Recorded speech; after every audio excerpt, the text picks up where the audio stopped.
सच्चाई छुपने वाला नहीं है। हम बोल दे, बुरा नहीं मानोगी ना? नहीं, हम मान जाएंगे, मत बोलिए।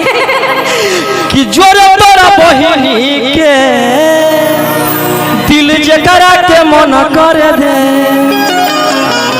लेकिन कि तोरा के भुला देम जी के देखा देम, ये मत सोचे है जिंदगी में डालम कि तोरे से मजा,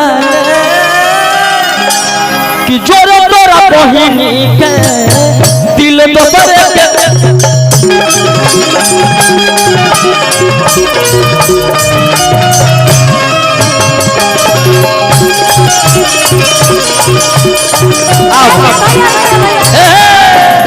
अब आप मुझे बोल दिए तो इसका जवाब तो देना पड़ेगा। एकदम देना पड़ेगा।